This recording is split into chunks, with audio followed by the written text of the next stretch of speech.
Boris Kodjoe, last time you were here, before we get into politics and Station 19 and everything else, last time you were here, you talked to me about Africa. And I Hmm. did not have Africa on my list of to do places to go. You know, I That's a was really shame. doubling. Yeah, no, we had this conversation.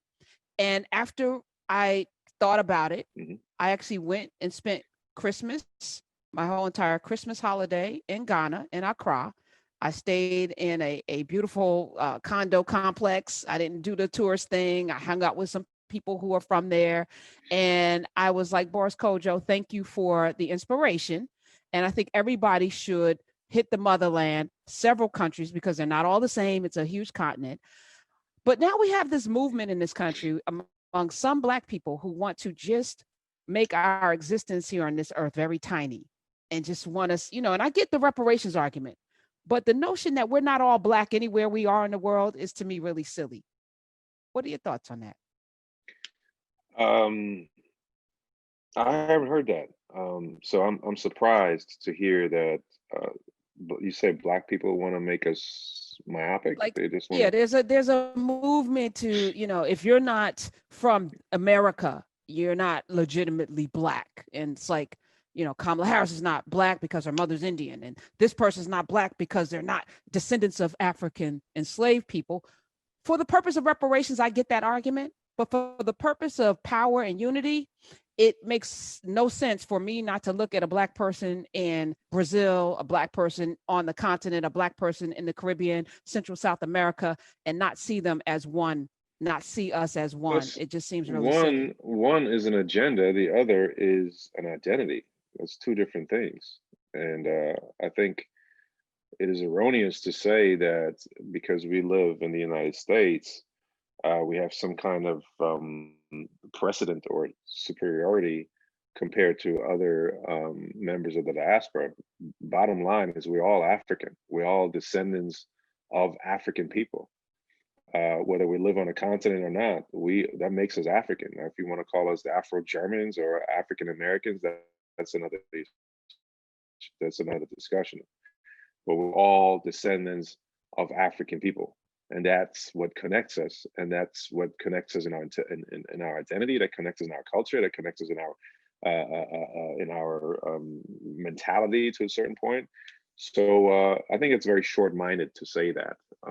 And you just made the trip home, and you understand how connected we are indeed. And I think it's important that we keep building that bridge, because part of colonization, that strategy, which is also part of systemic racism, is to keep us separate, is um, to invest in divisiveness.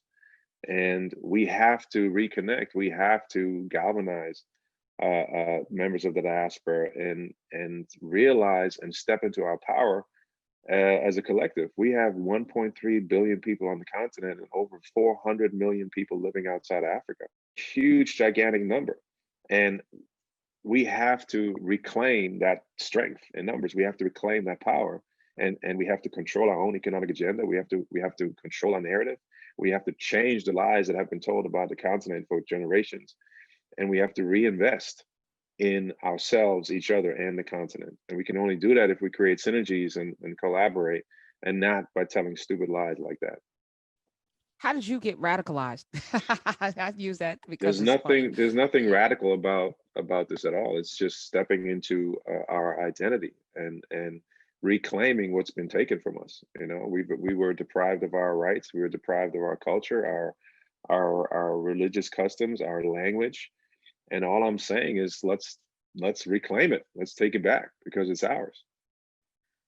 We talk about this often on these airwaves. And again, I'm going to ask you, so many of us are now, me squeezing through that doorway of no return. And I had to squeeze in and hunch down because I'm 5'10". I can imagine you at 6'3" or 6'4" having to be in that place where you can still smell the carnage, where you can still imagine, to go through that place out into that ocean that you may have never seen before, to never come back, Hmm. but to come back through this body, was powerful. That's And I right. think about, how many people will never see that, but they need to, right? You have taken many trips and hosted many trips of people to go back to the continent, many different countries there. Why did you take up this as it's almost a crusade, and I love it. It's a pilgrimage, and I think that once you step foot on the continent, no matter which country it is, you understand on a visceral level what it means to reconnect with your ancestry and what it means to be empowered by that culture, by your culture, and by your identity. I think it's very important. A lot of issues that we're dealing with here in the United States are directly related with us losing our identity. The post-traumatic slave syndrome is real. That's a trauma that's been passed on for generations, and we're still suffering because of it. And to be empowered by that notion, and for us to change the narrative and to understand how vibrant our culture is and how strong we are as a collective, and to reinfuse our self-image with that strength and positivity and encouragement and empowerment, and use that wherever we are. Look at the elections. It's a great example of us galvanizing and creating synergies and collaborating for the greater good. Black people won this election, no doubt about it. Whether you look to Atlanta or Philadelphia or Detroit or wherever you look, it's Black people who won this election in great numbers. So we have to finally understand our strength individually and collectively. Why do you think colonizers came to the continent in the first place? To exploit our resources, to exploit our culture, and then to marginalize us, because they wanted to take advantage of something that was great in value. So we have to finally understand our own value, and we have to take advantage of these numbers that we have as a collective, and create and synergize. Go ahead. No, I wanted to get to the election because I want to, as I sit and I look at 71 plus million Americans who voted for Donald J. Trump, who basically said the way he governed the last 4 years was okay, who looked at the numbers of 230,000 Americans dead, millions and millions of cases of COVID-19, and they were like, I think he did a great job. I don't think we should wear masks. I think this is a hoax. I think that he's great for this country. That's half the electorate. And this was a record turnout for both candidates. Mm-hmm. How do you suss that out, Boris Kodjoe? I think that this country did an amazing job creating a structure and a system that undereducates and underinforms people so that they're easily manipulated and they feed off of propaganda.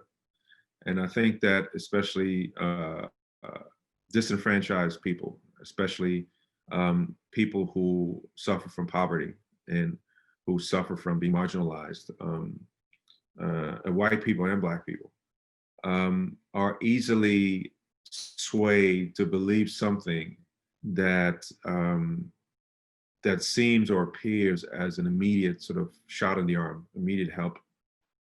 There's a lot of frustration that has been built for years and years and years. There's people who don't have jobs. There's people who struggle to put food on the table. There's people who can't get an education to help themselves and help their families. And that breeds a lot of frustration. So when you infuse that kind of frustration and anger, understandable anger and frustration, with these sort of key words that are fearful and that incite divisiveness and hatred, people cling onto that for salvation, because they've been living in fight or flight mode and survival mode for so long. And he was a master at taking advantage of those people and taking advantage of that situation. I mean, if you look at blue collar workers across the country, whether they're working in factories or on farms, his policies do not serve them. His policies actually hurt them, but yet they voted for him. And that tells you how easily manipulated people are when they're cornered and when they're put in a position where they don't have a lot of choices. And I think that's exactly what happened. And I think through through information and education, through dialogue, through empathy, compassion, and sort of crossing the aisle and making sure that we engage in dialogue and that can be solved. But right now, it's a severely divided country with a lot of issues that have reared its ugly head. And I'm not just talking about the health pandemic. I'm talking about the economic pandemic. I'm talking about social justice and systemic racism pandemic. Those are all pandemics that we're dealing with right now. Which is why we have to come together and there's strength in numbers.